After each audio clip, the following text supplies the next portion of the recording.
Hello, dear students. Jai Hind. Very good morning. Welcome back to our e-learning session. Today, my dear student, you are attending lecture number 2. Name of the chapter you all know, the last chapter of chemistry, that is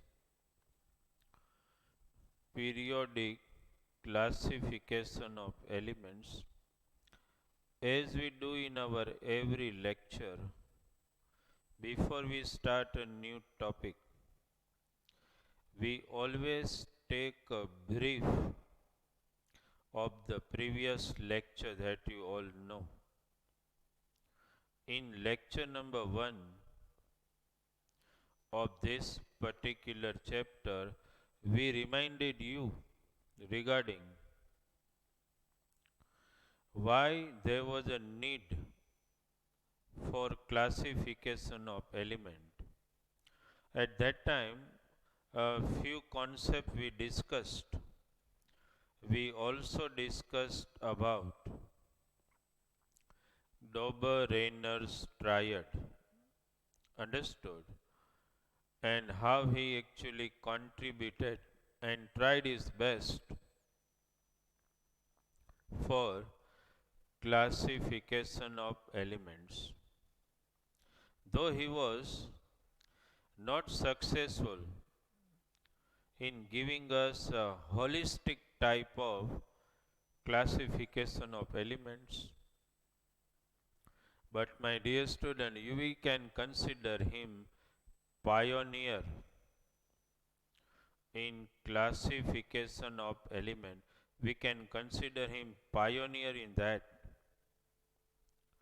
No doubt, later on, contribution came from other scientists of the world, but actually I must say that Dober-Rayner actually made the base that this way we can move in classification of element. He actually made the base that this is the way to move while classifying elements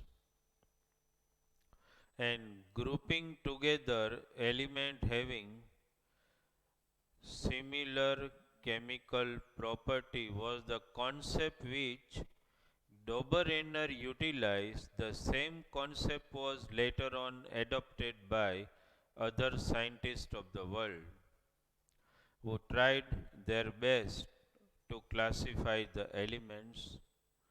Understand, one of another scientist whose contribution today we are going to discuss. Understand under topic 5.1.2, that is Newland's classification. One of the scientists who also contributed in classification of elements. So my dear student, let me mention today's topic first. Topic which we are discussing today, understand, is Newland's classification. In this also, my dear student, I am not utilizing one particular word initially.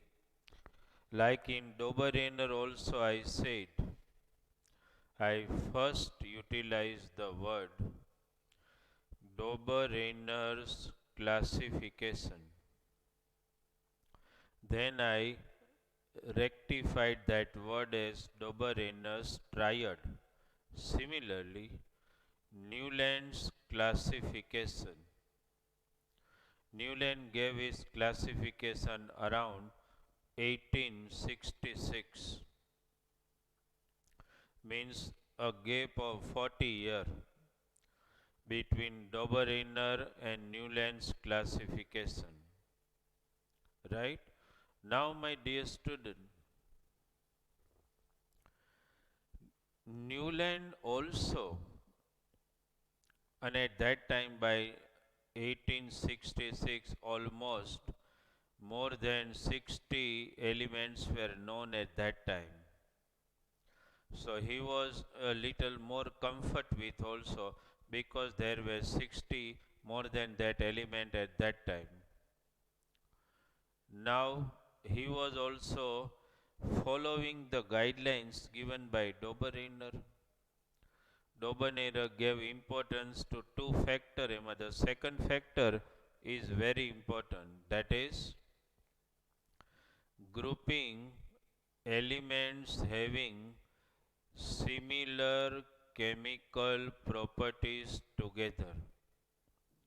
So whatever elements, my dear student, were known in his time, what Newland must have done like Dobereiner has done, what he did, he counted or estimated, corrected, whatever, the atomic mass of all the elements known in his time.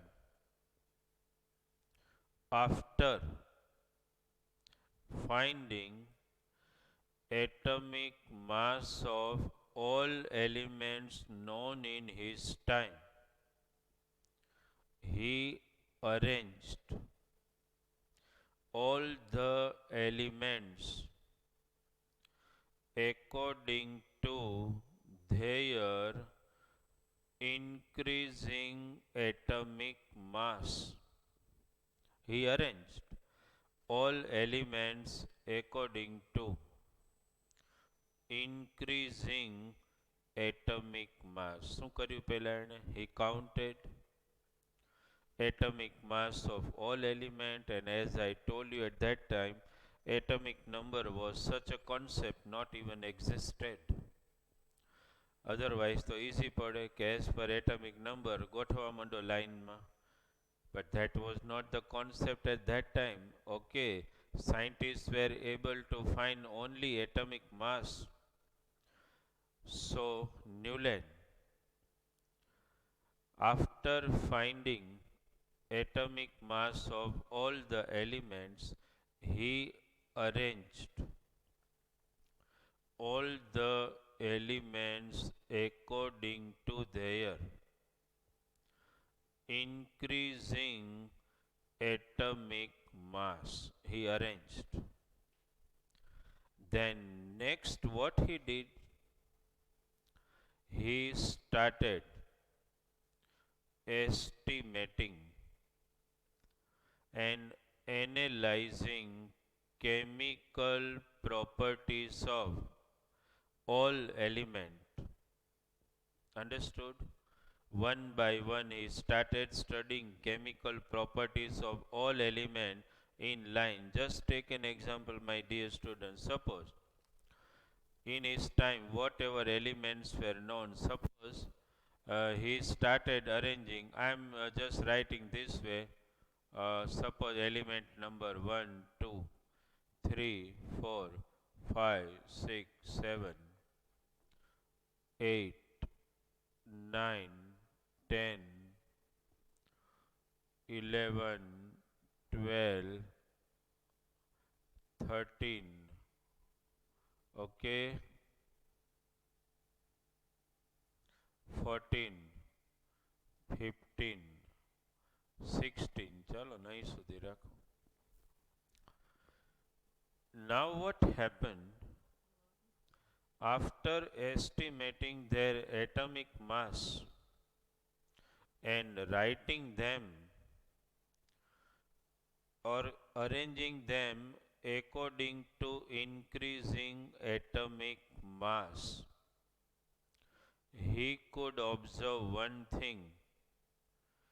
When he started studying their chemical property, what he observed that when he started studying chemical property of all, and so what he did, what he estimated that first all seven element has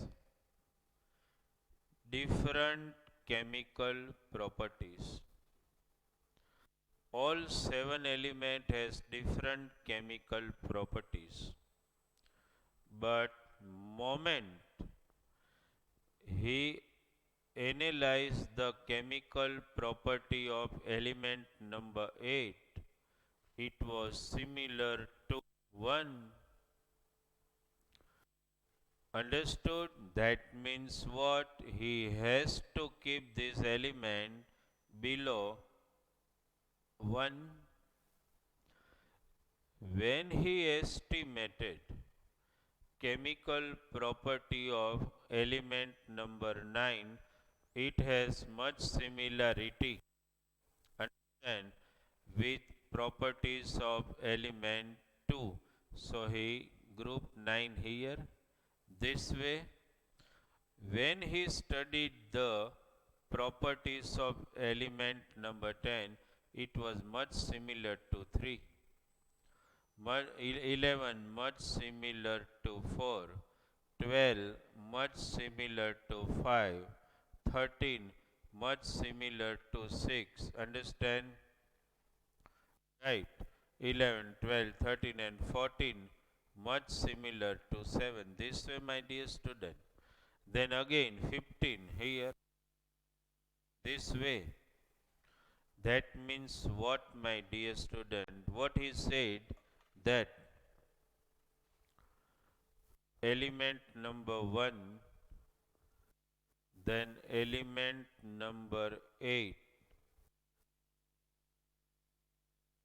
15, 1 más 7 add 8, 8 más 7 add 15. That means what he could observe. Newland said that after every seventh element, chemical property repeats. Means chemical property is similar. Understand? Second element plus 7, ninth element has chemical property similar to 2. That means what, my dear student? That chemical properties of element are periodically repeated. Means after every seventh element, chemical property repeats, and based on this particular observation, Newland was able to make 7 vertical column. I am not utilizing the word groups, but let us say it also. No problem whatsoever. Column we will call it group, because in modern periodic table they are called groups only.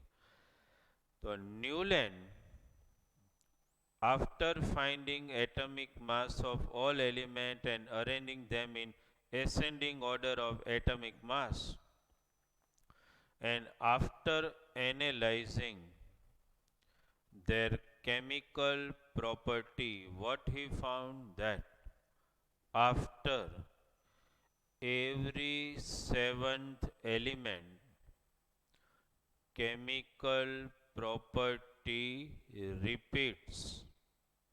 Understood?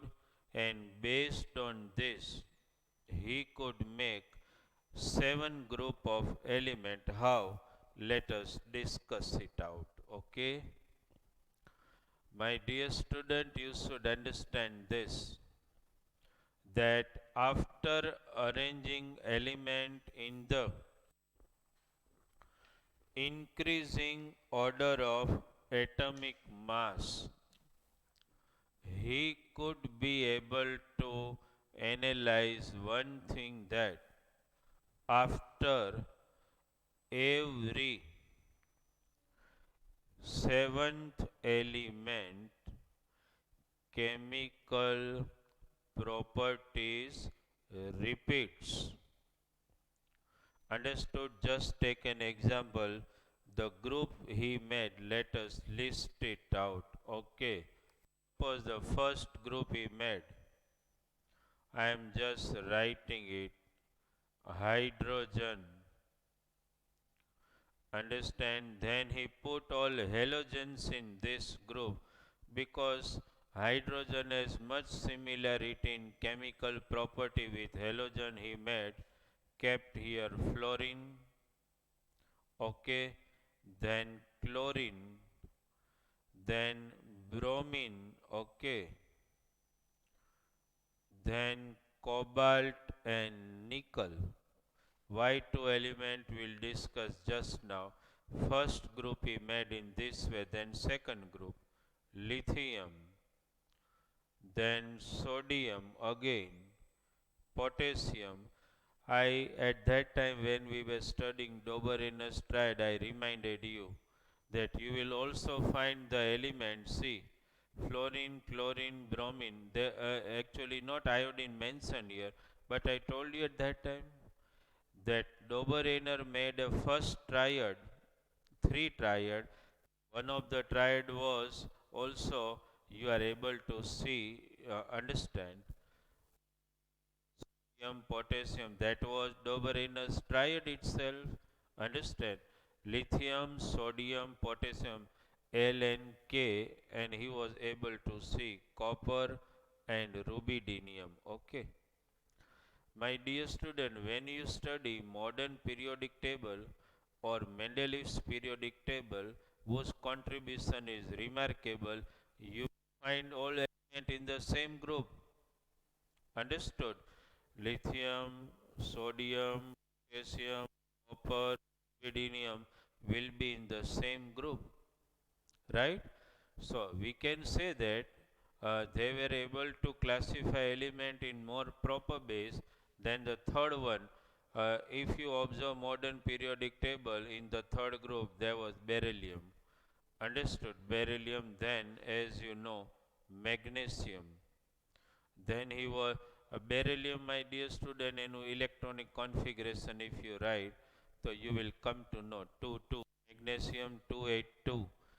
આ તો બધું after atomic number was discovered પછીની વસ્તુ છે. Calcium, then Zn and Sr. Okay, calcium also you know outermost orbit has 2 electrons. Zinc outermost orbit has 2 electrons. Then if you think of boron, you know boron atomic number 5, 2 comma 3. So all element which he kept here, though he was not knowing the atomic number at that time, but all have 3 electron in the outermost orbit. Okay, right? Some of the elements name why though we never observe in periodic table today, but he must have said some element by name why. Okay, then if you think suppose carbon, can you tell me what is the atomic number of carbon? 6, 2 comma 4. Understand? So all element having 4 electron were unintentionally included by them, understand, in one group. Okay, then all element having 5 electron in outermost orbit, nitrogen, my dear student, 2 5. Okay, phosphorus 285. Okay, then manganese, arsenic. Okay, and then having 6 electron, oxygen 8, 2 comma 6, sulfur, iron. Okay, and Ac. This Newland was able to make such 7 group. And my dear student, you see 1, 3, 4, 5, 6, 7 and 8th element has a similar chemical property. Means after every 7th element chemical property repeat, it is looking something like our musical note. At the start of the chapter I spoke, you remember musical notes? And before I started the chapter, I told you number 7 is very, very important. musical note. Can you speak for me? Many of you are classical singer. Sa re ga ma pa dha ni sa. Okay, let us write sa re ga ma pa sa re ga ma pa dha ની વળી પાછું શું આવે સારે ગમ ની સારે ગમ પધની 7 number again underlying in pattern. In Indian classical you all know we have 7 notes sa re ga ma pa dha ni. Okay, suppose in English musical note what they speak આપણે કઈ યાદ રાખવાની જરૂર નથી ખાલી just for do re mi. Understand? We speak sa re ga, they speak do re mi. Understand? Do re mi fa so la ti. Fa so la ti. આપણે બોલીએ we speak sa re ga ma pa dha ni sa. They speak do re mi fa so la ti. Do re mi fa so la ti. Sa re ga ma pa dha ni sa. After every seventh element, chemical property repeats. Understood? So, my dear student, musical note, that 7 number, very important, again came to our help. Again, 7 number is observed here, and actually, that's why Newland's classification is also known as that. I have just written classification, but actually it is known as Newland's octave. Okay, and the law which I was speaking again and again, I have been speaking, that is actually known as Newland's law of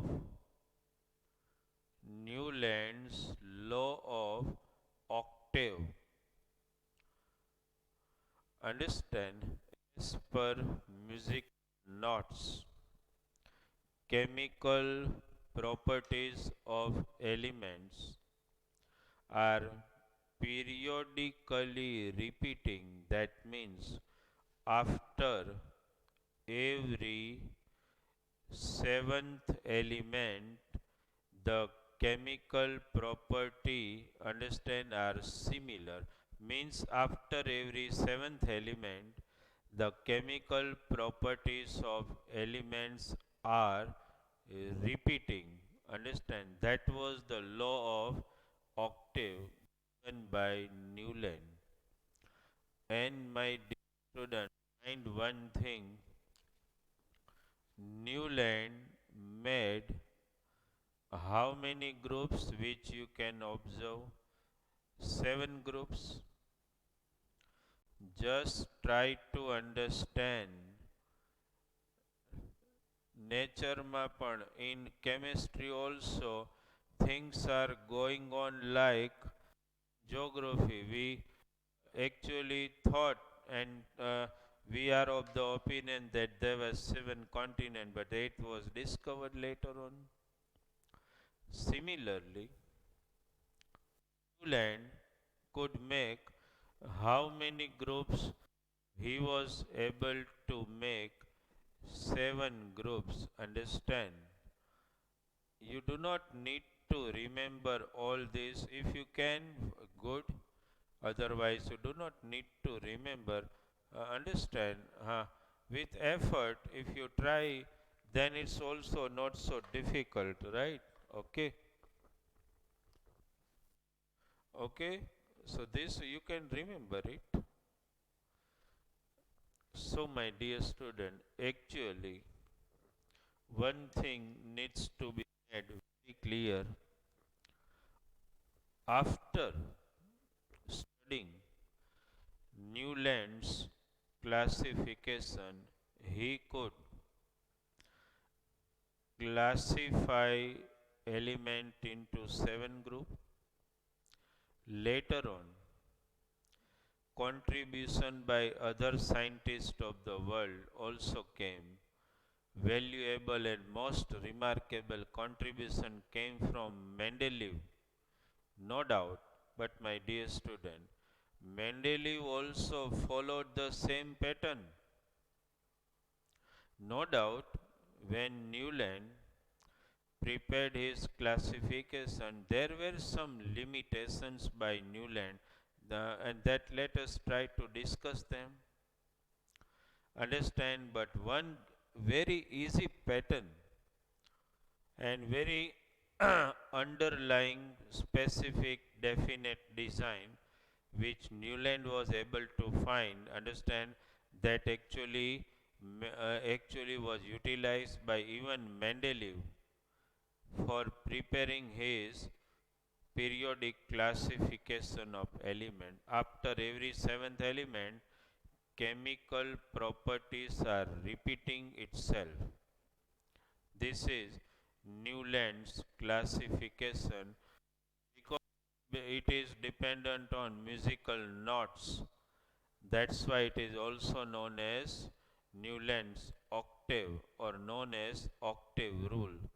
That's why, my dear student, when you prepare any short note, you prepare short note in such a way that any MCQ is asked to you, you should be able to answer it correctly. Suppose in 1 mark they ask you, state Newland's octave rule.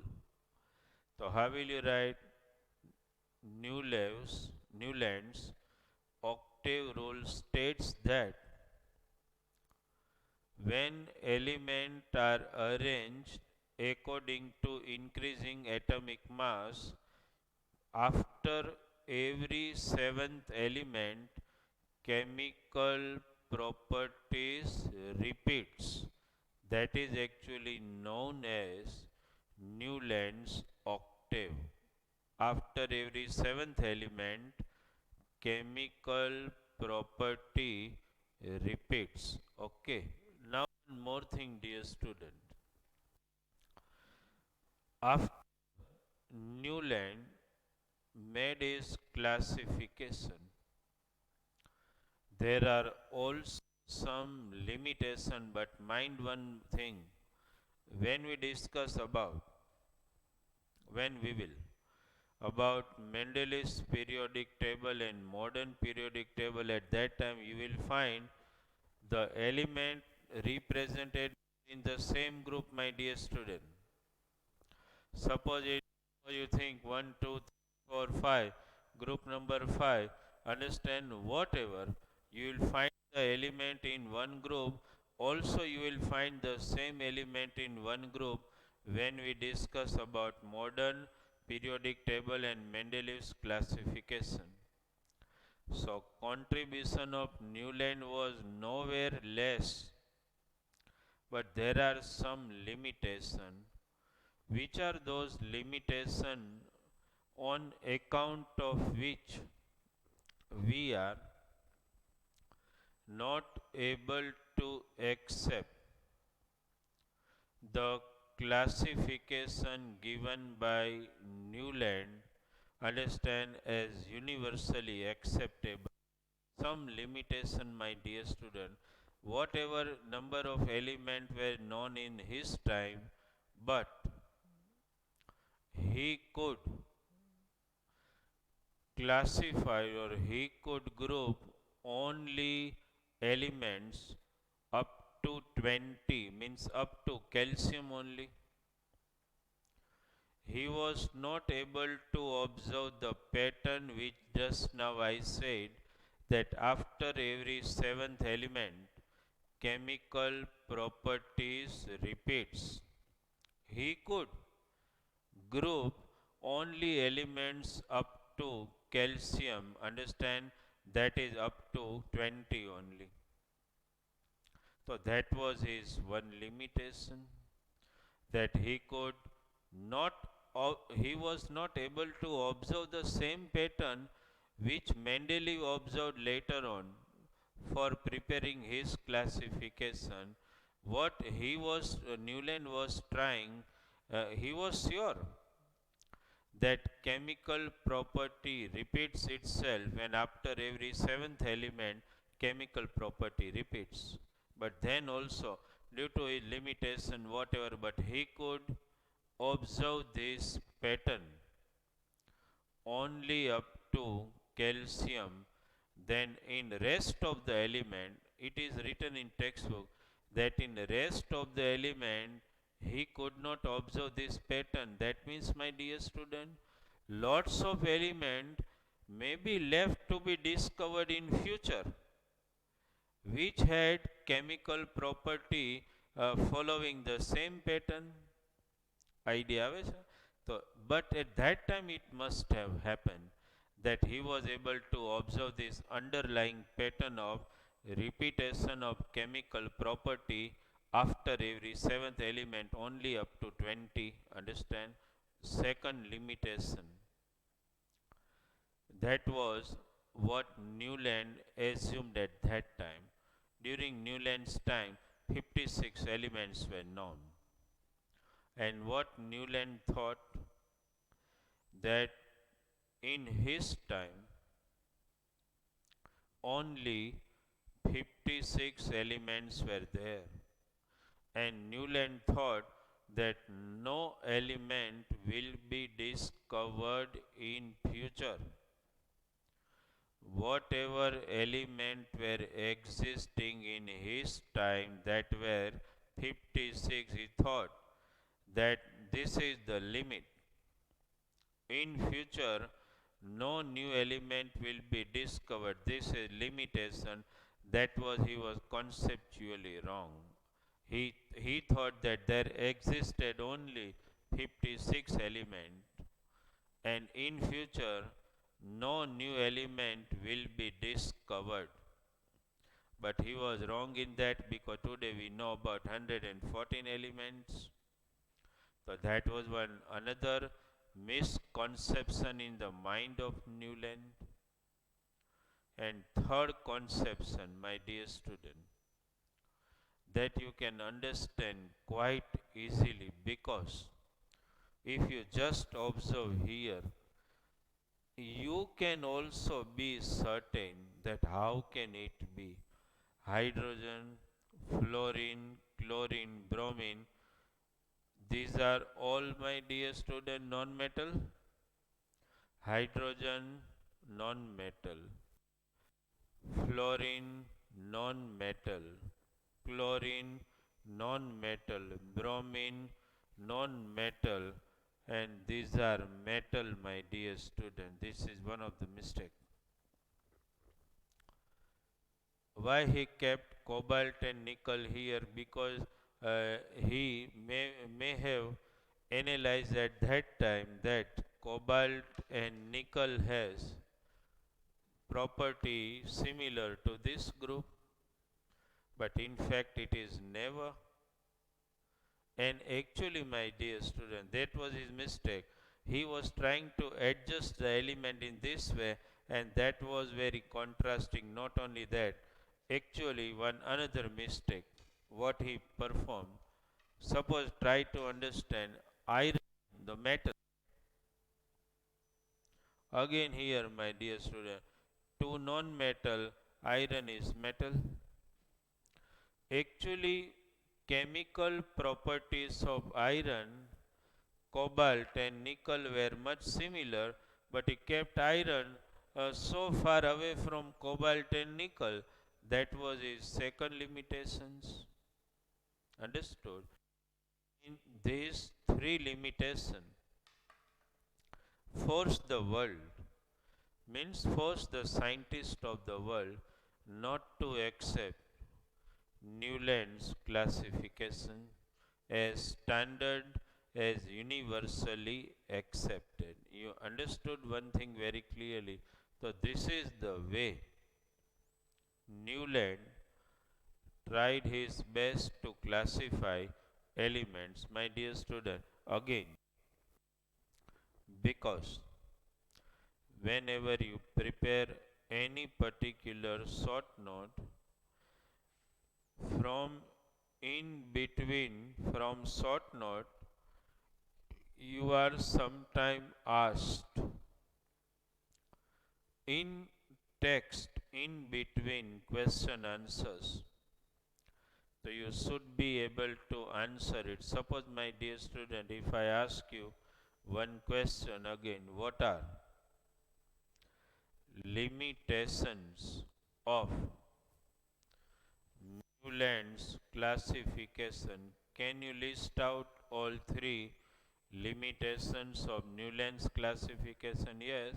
First, very first, what I told, that he could see this pattern, that is, after every seventh element, chemical property repeats. He could observe this pattern in element only up to calcium. After calcium, he was not able to observe this particular pattern. Means it may happen that rest of the element, maybe he may have done some mistake in analyzing their chemical property and he could not fit in his group. So that is one of the limitation of Newland. Second limitation, he could, what he assumed and was sure, certain at that time, that only, that was, he was sure at that time, that is also one of the misconception. Understand that he thought that only 56 element existed in nature. No element will be discovered later on. That was the assumption in his mind, which was conceptually quite wrong. Understand? Because in future, after Newland prepared his classification in 1866, even when Mendeleev prepared his classification, he was knowing about 63 elements. So 56 plus 63, that means new elements were discovered. Understand, later on 7 elements were discovered.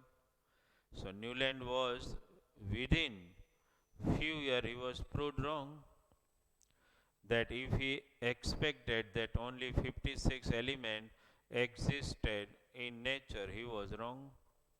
And third, my dear student, very contrasting, and we can't understand even today that why such a gifted scientist can perform such a mistake. How he can put cobalt and nickel along with the halogen, and why he could place iron below sulfur.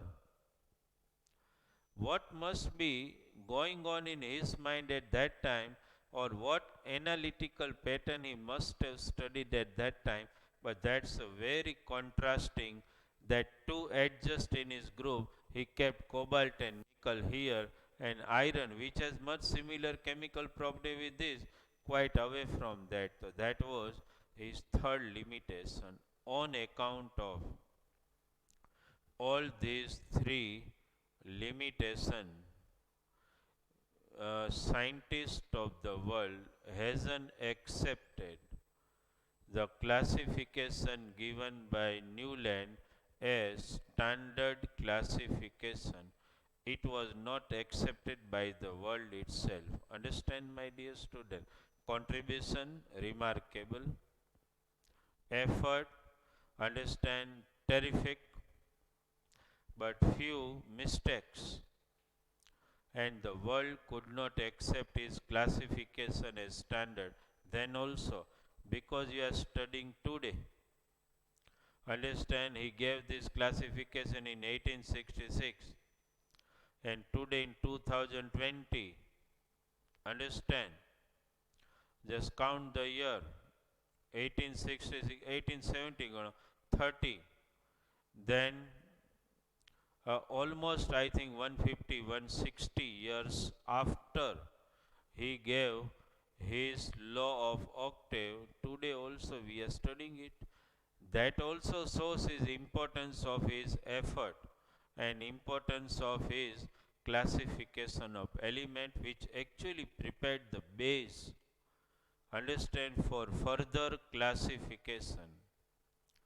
Understand, and valuable contribution came by Mendeleev later on, which we are going to discuss in next lecture.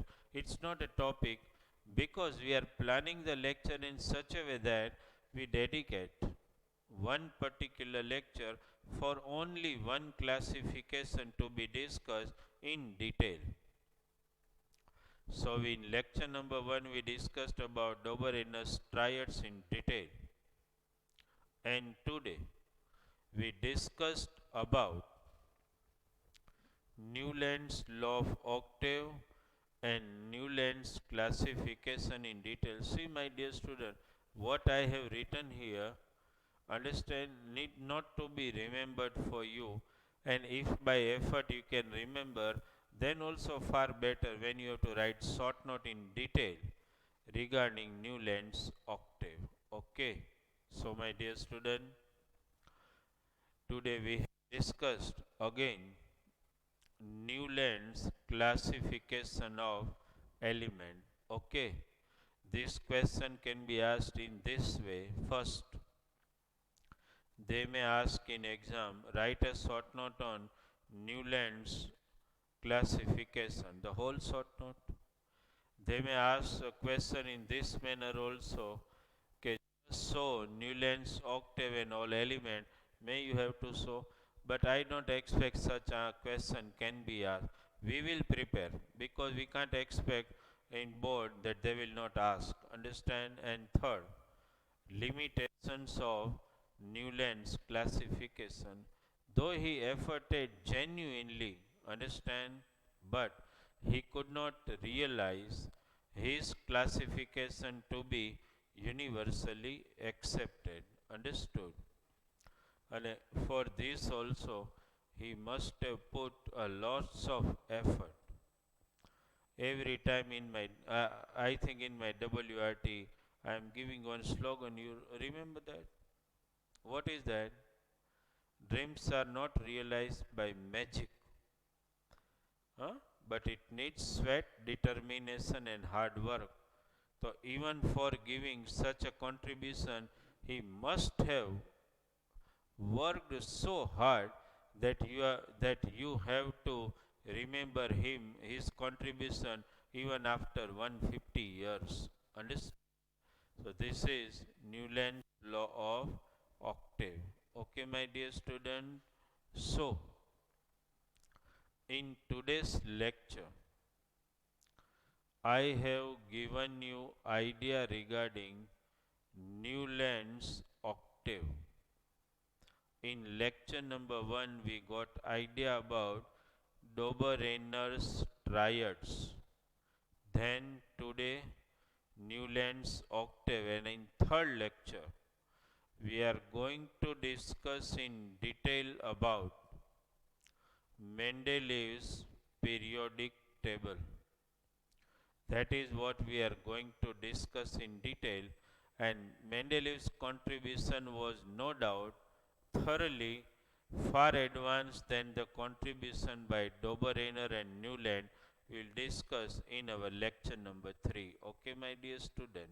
And from Mendeleev, as you all know, modern periodic table was discovered immediately. Understood? So, for today's lecture, you understood all this? Okay. Thank you very much from Bharat sir. Okay.